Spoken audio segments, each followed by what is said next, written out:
Is Rachel. I'm an Al-Anon and codependent controller fixer. And I want to thank you, John, for asking me to share today. So the topic that I chose when I sat down and I was praying about it, what came to me was fear, faith, and the Father. So right now we are in the 12, I'm going through the 12 steps. I'm taking a small group through, and we are at resentment inventory. And so the way that I take people through the steps, even as an Al-Anon and codependent, one of the ways that I do it is through the big book of Alcoholics Anonymous. And when you get to your fourth step and you're writing your inventory, it's the way, in this way, it's an extended inventory. So basically what that means is we look at our resentment, but also the 7 areas of ourself. And next to that, we look at our fears. And so fear, I'm going to read a little bit out of the big book to get us going, but it's on page 67 of the big book. And it says, notice the word fear is bracketed alongside the difficulties in the examples of Mr. Brown, Mrs. Jones, and the employer and wife. This is the important part. This short word somehow touches about every aspect of our lives. It was an evil and corroding thread. The fabric of our existence was shot through with it. It sent in trains of circumstances which brought us misfortune we felt we didn't deserve, but did we not ourselves set the ball rolling? Sometimes we think fear ought to be classed with stealing. It seems to cause more trouble.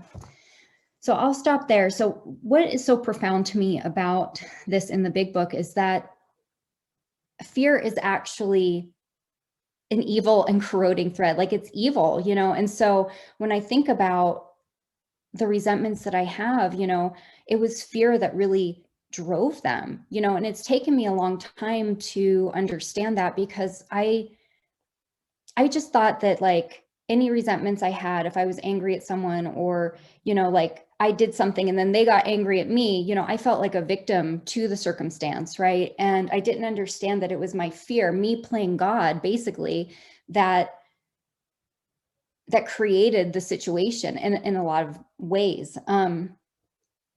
So in thinking of that, you know, I went to my Bible, and I was, and that was another thing I wanted to say that I love about Life Lab, is that here I can refer to the big book, refer to the Bible, and it's, you know, it's so important to me. So in my Bible, I have a study Bible, and I wanted to read to you part of this because I feel like it goes right along with what I'm saying today. So the spirit of fear, deliverance. The spirit of fear, it may find a place by reason of one's natural temperament, but it is not merely a human disposition. It is not from God. So right there, when I'm in fear, it's evil. It is not from God, right? And it can immobilize and torment.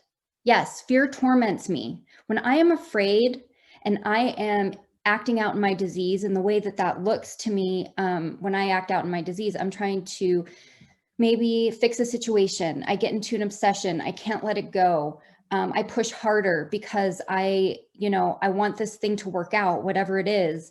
Maybe it's, you know, I'm seeking more love and security in a relationship. Maybe it's, you know, I'm worried about somebody, so I want to help them, you know, but I'm inserting myself in areas and doing things that I am now playing God because I'm afraid. I'm afraid I'm not going to get what I need, what I want, that someone's going to get hurt. And I just feel so desperate and powerless. So I'm not even present. I'm not even connected to the consciousness of God. So I'll continue reading this to explain more.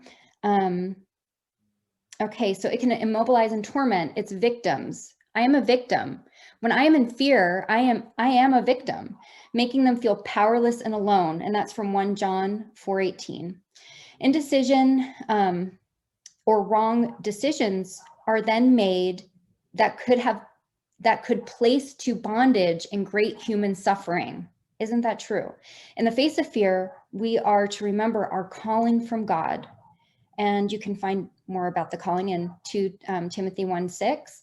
We have within us the power of God. And this is what I love, because the big book tells me that there is a power deep down inside me, right? And so here's what it's saying here is we have within us the power of God through the Holy Spirit, enabling us to no longer be victims.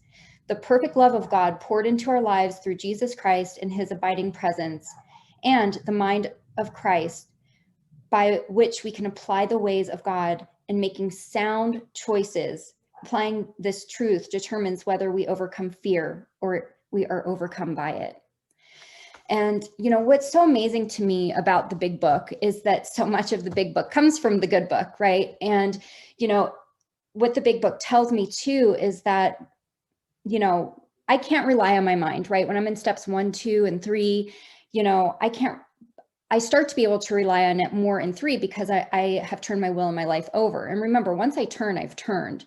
But that doesn't mean I'm still not going to have fear, right? Even if I have faith, I'm still going to have fear too. But through the grace of God and trusting in God, I can go to God and say, I'm afraid. Where before I didn't have that. I grew up as a Christian, but I didn't realize that I wasn't relying on God or letting God care for me until I came into recovery. Once I came into recovery, I understood that I had a level of agnosticism where I thought that God was real, but God couldn't work in my life because of how bad I've been and all the things I had done, all the shame that I was carrying around. And so I was still in bondage to myself. I was still in self-reliance because I thought that I was the only one that could fix it. And it didn't look so good because I wasn't doing a very good job at fixing it. The more that I tried, the worse that it got. And, just like with alcohol and other addictions, my disease of codependency and the things, how I act out and my Al-Anonism, it is progressive. I was getting sick physically. My relationships were falling apart. I almost lost my marriage, my family, because of how I was acting out and how I had this place of ego where I really thought I was right. And I was doing these things because they were the right things to be doing. And it was destroying lives, right? So, and I was doing it all out of fear. And that's really the point that I'm trying to make, is that fear had been that evil and corroding thread throughout my life. But as I learned in recovery, and I learned through the big book, is that I come to this place after turning my will and my life over to God, that I can start relying on my mind, right? Because I have this conscious contact with God. And that's exactly what the passage out of my study Bible that I was reading, I was like, wow, this is so true. Like, I can make sound choices and I'm not going to be right all the time, or, I'm going to mess up sometimes, but it doesn't mean that God isn't there taking care of me. I'm human, so I'm going to mess up, of course. Okay, so I'm going to go back to the book and read some of this. So this is page 68 in the big book. We reviewed our fears thoroughly. We put them on paper, even though we had no resentment in connection with them. Because sometimes we don't have a resentment in connection with our fear, right? We asked ourselves why we had them. Wasn't it because self-reliance failed us? Self-reliance was as far as it went, but it didn't go far enough. Some of us had great confidence, but it didn't fully solve the fear problem or any other. When it made us cocky, it was worse. And, and that was something that I realized, like, before coming into recovery, I had done so many different things. A little bit about my past. I grew up in domestic abuse and violence. I grew up in an alcoholic home. I myself was a very heavy drinker and user. And, I had other people in my life that were progressing into their disease. And that's when I decided that I couldn't live that way. And that's how I knew that I wasn't a real alcoholic or addict. However, you can skirt the line, and I could have crossed over. I really believe that. But so I decided to throw myself into, I'm going to fix it. Like, my family's crazy. I don't want to carry this burden onto the next generation. And so I started getting really deep into therapy. And, you know, and it helped, like therapy helped, these things, self-help things helped, right? But it wasn't enough. And I was so far into that self-reliance that in self-knowledge, I had so much self-knowledge. And so it almost felt like shameful. Like, I know all this, so why can't I change it? Like, you know, why can't I just trust? Why can't I let go of this fear that everything's going to fall apart if I don't do something about it? Because I didn't have God to, I wasn't even allowing God, you know, to work in these areas. I was actually playing God. And so, yeah, the self-reliance, and I did get cocky about it. It's like the bottom of my, I would say my codependent or Al-Anon bottom. I was really cocky. Like I had, just to give you a small example, we had my mom living with us at that time, and we had my husband's brother, his wife, and 2 kids. I mean, in a small house. And it was all because I had this crazy idea that, you know, you know, we were going to have a family. We lived far from our family. We were a military family, and everybody was going to, it was going to be great. You know, my son would have cousins to grow up with, and, you know, his grandmother to grow up with, and, you know, everybody was going to be okay. Right. And I was just like creating all this chaos, and it all came crashing down. And so, yeah, when I got into that self-confidence that I had the answers, then I did get cocky. Okay, so I'm going to go ahead and read a bit more. Perhaps there was a better way. We think so. For we are now on a different basis, the basis of trusting and relying upon God. We trust infinite God rather than finite selves. We are in the world to play the role He assigns, just to the extent that we do not think He would have us, and humbly rely on Him. Does He enable us to match calamity with serenity? And then I want to go down to all men of faith have courage. They trust their God. We never apologize for God. Instead, we let Him demonstrate through us what He can do. We ask Him to remove our fear and direct our attention to what He would have us be. At once, we commence to outgrow fear. So, you know, what this is telling me is that, yes, I have fear, but I also have faith. You know, I have come, when I took that 3rd step, especially when I understood in the first step, when I understood the problem of my disease, that it was a 3-part disease, it was, you know, physical, mental, and spiritual. Then I was able to see, just in the 2nd step, this idea that I could turn my life over to a power greater than myself. Like I was considering it. And then in the 3rd step, turning it over, right? So now I have this faith. I'm like, okay, you know, and I'm choosing to have the faith, right? But here's the thing, faith is also a gift from God. And so now I have the fear. Yes, I still have fear. I'm human, but I also have this faith. And then, you know, now it's saying, the book's telling me, like, if I just trust in my God, my Father, my Heavenly Father, to take care of me, you know, everything is going to be okay. I'm going to get what I need. And it might not look the way I think it should look, but it's going to help me. It's going to take me to places and further than I can ever imagine, like beyond my wildest dreams. And so maybe my life isn't going to look like the way I thought it should look, but I have faith that God is going to care for me, and it's going to be even better. And so I guess if you're new to recovery, maybe, I don't know if that sounds strange or sounds like, what, you know, foreign, or like, what is she talking about? But truly what I found is that fear is like, it is this evil and corroding thread. Fear is basically what keeps me from being in contact with God, and keeps me from allowing God to even care for me, or turning to God to care for me.